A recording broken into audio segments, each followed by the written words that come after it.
Sometime in this last week, a collection of men and women sat in Abuja, and a decrepit man, lacking in integrity, a man who blighted this country, was launching a book.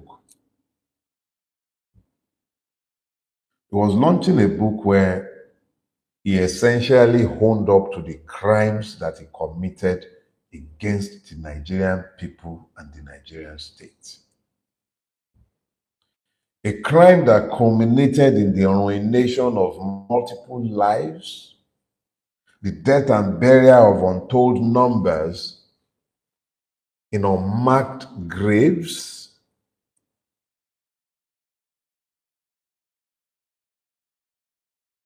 He didn't tell us, by the way, who killed Dele. Not a word. At least I haven't seen any from the excerpts that have been flying around with the book that they are deliberately giving away cheaply because it's a bundle of lies. But sat in that room, before talking about those sat in that room, I think it is important that, without intending to scandalize anyone,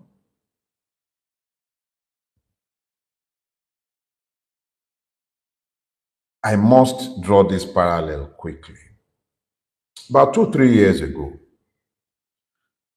I ran into some video of members of the family of a dead politician, one of those who was actually murdered by the coupists in the first coup. And his children were celebrating, I think, a memorial in his honor. But here is where I was. At the point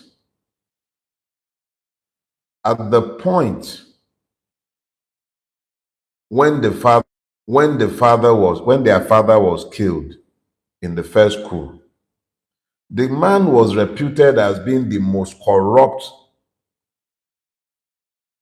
of Balewa's ministers. But by the time his children were celebrating his memorial, he was being celebrated as a great nationalist. This is possible in a society that has failed to document its history, or that has resorted to a distortion of history,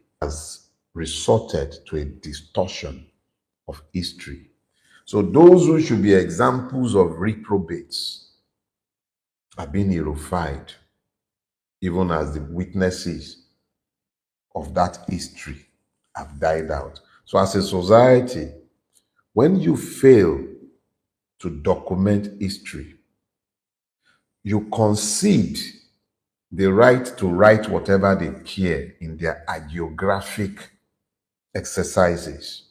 So yeah, Babangida can sit down, probably pay some fat cat ghostwriter, tell his story of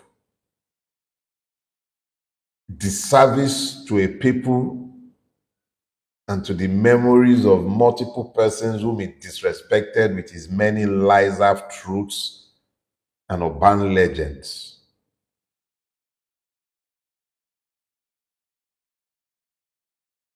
And if we shall fail to take on the duty of preserving our memories and writing our stories, we will yet find that in generations to come, the rogues will be the ones being applauded, and they would have managed to criminalize the saints. The real heroes would have been forgotten. And then in that all, you have what I would call the mutual validation club. One of those, and I'm not talking about written history, I was there as a witness of history. I remember Chief Obasanjo, or shall I say General Obasanjo, in that season, talking about how Abiola was not the Messiah that Nigeria required. And when that Messiah came to power in 1999, stepping on the blood of Abiola, he did nothing to acknowledge the sacrifice of Abiola. He spent 8 years running away from the ghost and shadow of Abiola. And in looking to erase Abiola's memory, he desecrated even the memories of all those who lost their lives in the struggle for the actualization of June 12. The many lies about Abiola began to fly around in those days to justify painting him out and refusing to acknowledge the sacrifice. Oh, the Mutual Validation Club was right there. Obasanjo was in attendance. And there he was, even as Ibrahim Badamashi Babangida was acknowledging what we already all knew. MQ won the election. So what was IBB telling us? Oh, I forget. The Mutual Validation Club was right there. The Jagaban of the universe, who today sits in Aso Rock, a beneficiary of Abiola's sacrifices, was also sat there. Oh, and don't worry, I'm sure Mr. Peter Obi already knows exactly what I think of his attendance at that gathering. Nobody sat in that gathering covered themselves with any glory. It shows a crass lack of sensitivity for those who have suffered and are continuing to suffer as a result of what happened in 1993. IBB will be forever defined by the evil it did on that day, or rather to that day. IBB is busy pontificating and blaming everybody but himself. A gathering of vultures. So let's be clear. All those who gathered there were merely members of a mutual validation club. Ibrahim Babangida told us nothing we didn't know. All he did was what he has always done. Play one end against the other. With one mouth, he was talking about how it wasn't an Igbo coup. With the same mouth, he was talking about how Awolowo is not a lover of the Igbo people.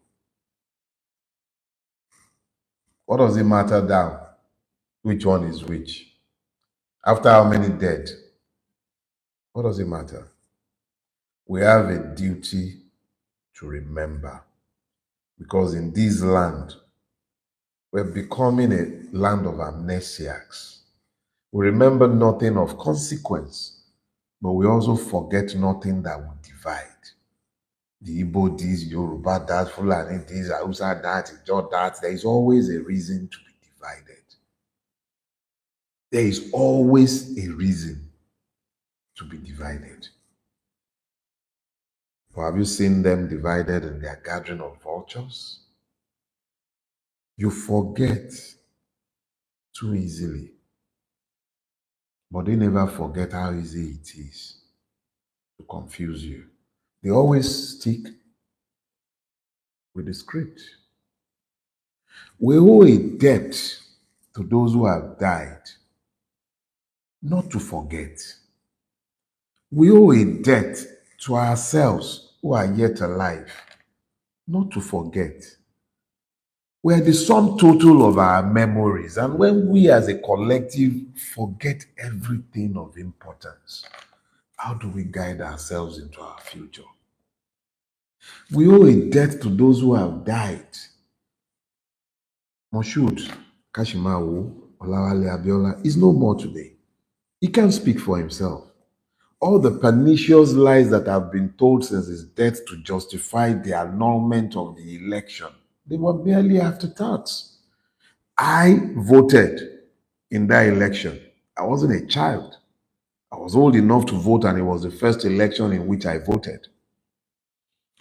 All these pernicious accusations came after the fact, just to justify the annulment, to justify what a bunch of ne'er-do-well sat down in a room to do. If he was a drug pusher, why wasn't this in the public space for us to decide whether we wanted a drug pusher or not? That was in the public space in 2023, and it didn't make any difference to the outcome because our choice did not count.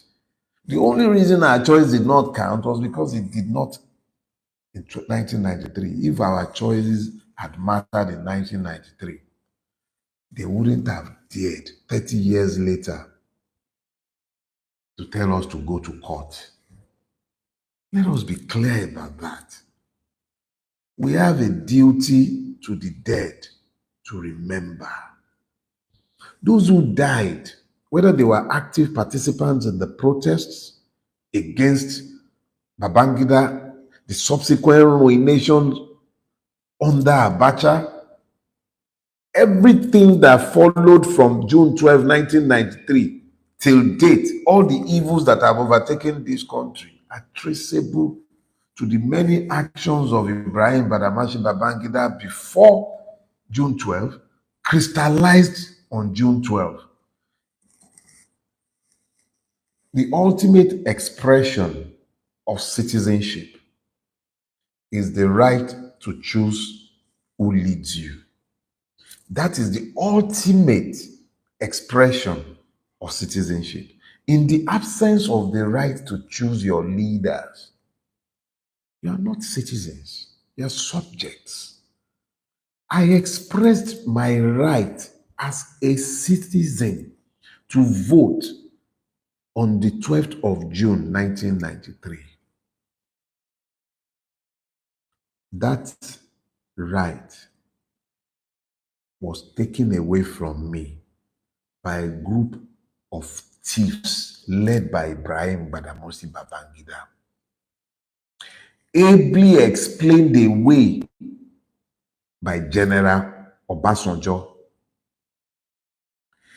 Originally resisted by the likes of Bulaba, who are today beneficiaries of that evil, but have all forgotten and are today more repressive than what we all fought at that time. Please, you have a duty to remember. We cannot be the land devoid of memories because your memories guide your future. In the absence of memories of where you had been, how do you remember where you are going? Yorùbá will say, "Tọ́mọdé bá ṣubú, àwòwájú, tágbàlagbà bá ṣubú, ẹ̀yìn ló ń wò." If the youth stumbles, he looks forward. When the elder stumbles, he looks back. The only reason he's looking back is because he wants to know exactly what is it that he just tripped over, given the fact that he's been around the block many times. He should know better. His memory guides him to demand to know why. What is guiding us to demand to know why?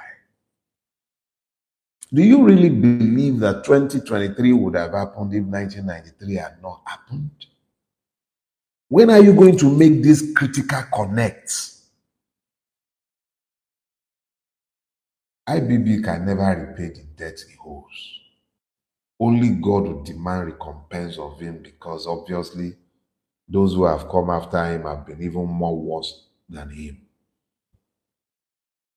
So make no mistake about it. IBB told no truths that were hitherto unknown.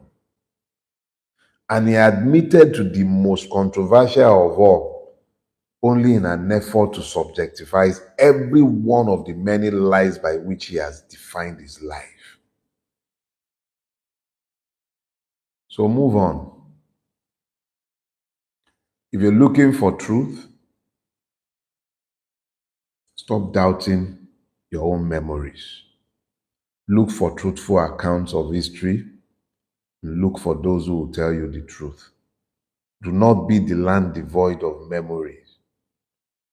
But be careful where you read your history. Ibrahim Badamasi Babangida is not a witness of truth, and his place in the gallery of rogues is all but assured. And he said,